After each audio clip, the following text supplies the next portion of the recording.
Hi everyone, I'm Sugandha and you're watching Ready with HR and I hope so you all are well and yes, wish you all a very happy new year. This is the first session we are doing in new year and this is what? This is module 4 and session 2. Yes, we are going to discuss about performance management in detail and that too performance appraisal. I hope that you all are waiting for these sessions because yes, it's been long.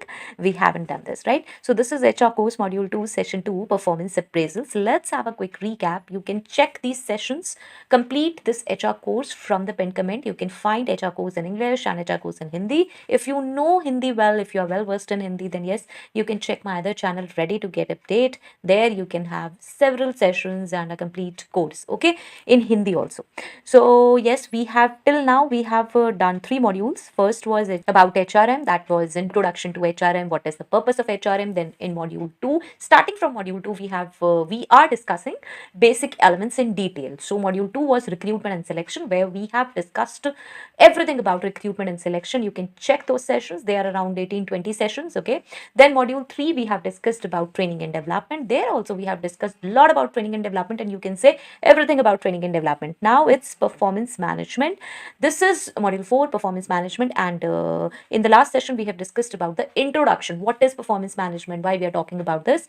Now we are going to discuss about performance appraisal in detail. What is performance appraisal, why we are talking about performance appraisal, and everything about it, right? Make sure to subscribe this channel if you're watching me for the very first time, and do hit that cute notification bell icon so that you could get my updates later on as well, okay.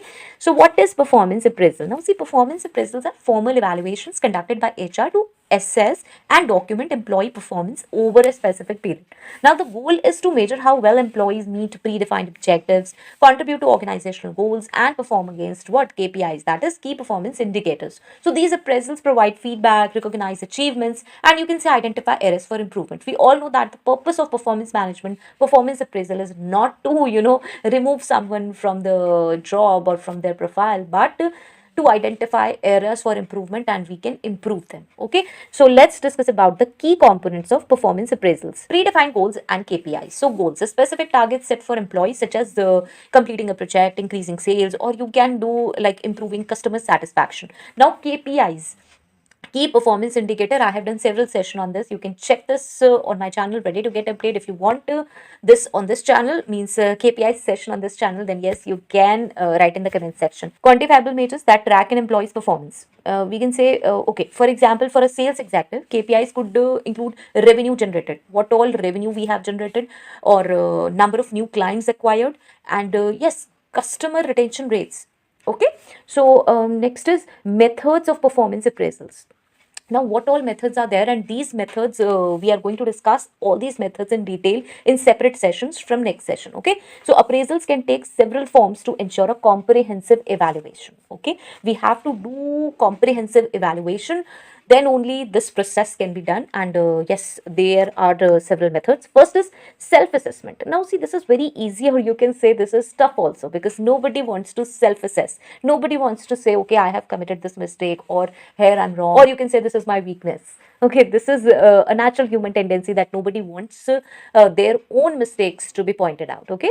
So employees evaluate their own performance based on their understanding of goals and achievements, okay. Encourages self-reflection and helps employees identify their strengths and areas for improvement, okay.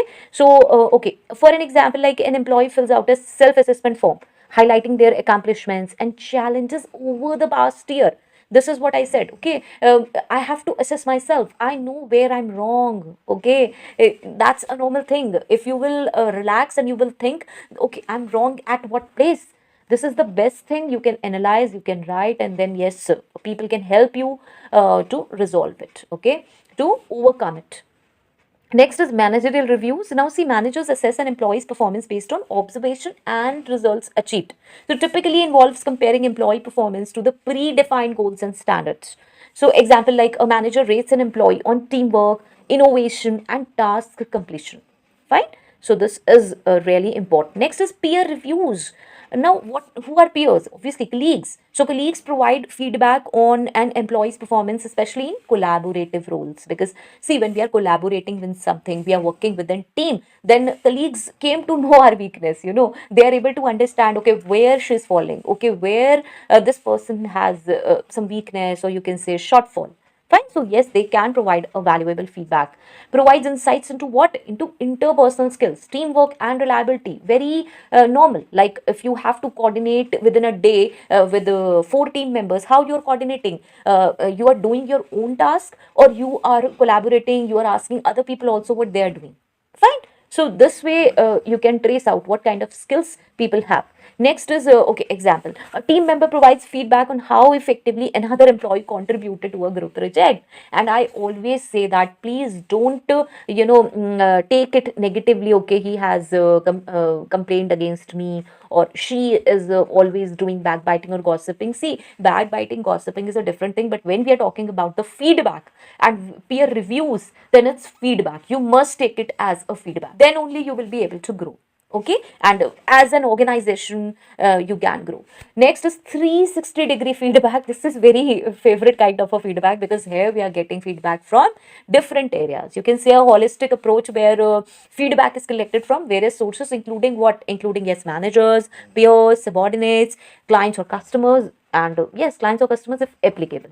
Okay, so that offers a well-rounded perspective on performance, especially for leadership roles. Okay, so let's have an example. Like a team leader receives feedback from their manager, team members, and other stakeholders about their leadership, decision making, and communication skills. Okay, so don't take it negatively, or don't say that, don't think that people want to remove you, or people want to or you can say replace you, substitute you. It's not that way. It should be taken constructively also. If you're a manager, you must take these feedbacks constructively. You must take these feedbacks as a signal for areas for improvement. Okay, that yes, we have identified the areas where improvement needs to be done, and yes, in future we would be doing it. Okay, next is performance ratings. Now see, this is really helpful in a performance appraisal process. So performance ratings, after gathering data through appraisals, employees are rated or ranked based on their achievements, competencies, and overall contributions. You have to give rating to understand actually who stands where.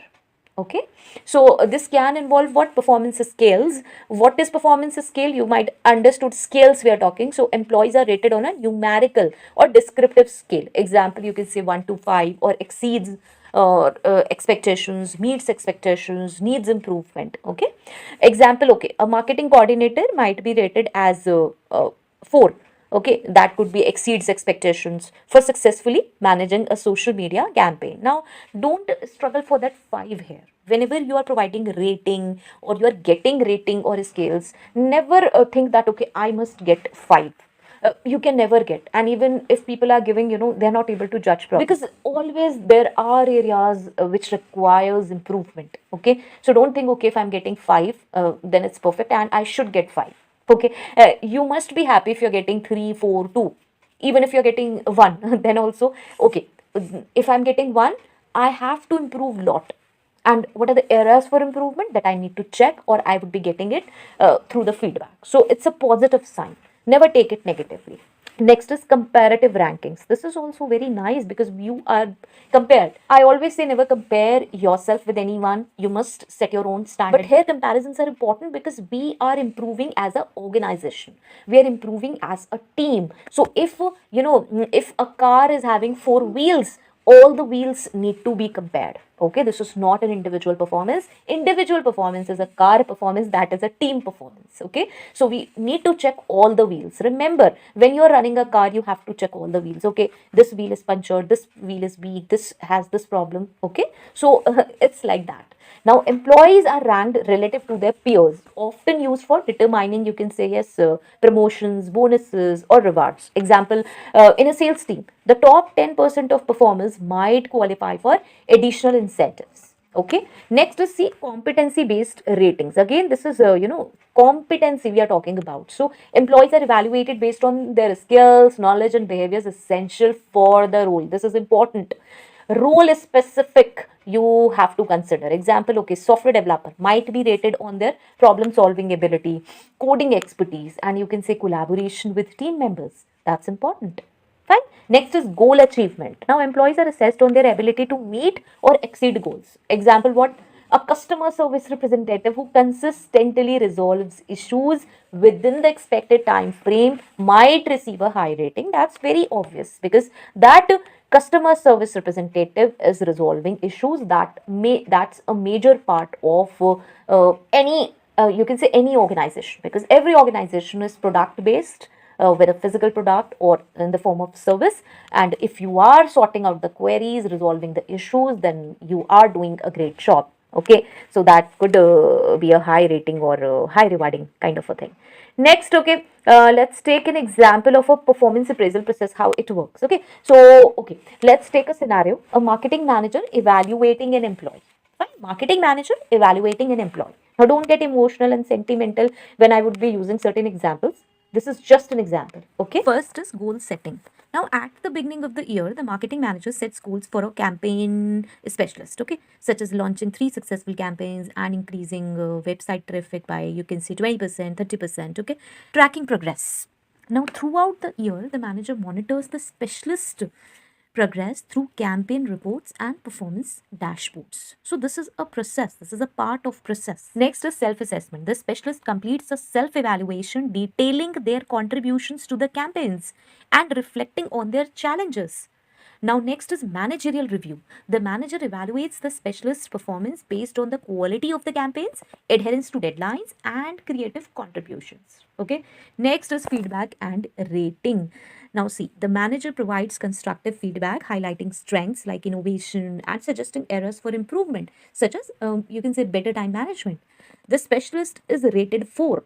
Okay, 4 exceeds expectations for consistently delivering impactful campaigns. Okay, so this is just an example. Obviously, in your organization you can mold and you can keep separate expectations, and you can design as per the profile and as per the task, as per the project. Okay, so let's talk about benefits of performance appraisals. And we all know, yes, employee growth. See, identifies strengths and development needs, enabling targeted training and career growth. So it's not about organizational growth. People have myth that okay, everything is everything we are doing is for the organization, but it's not like that.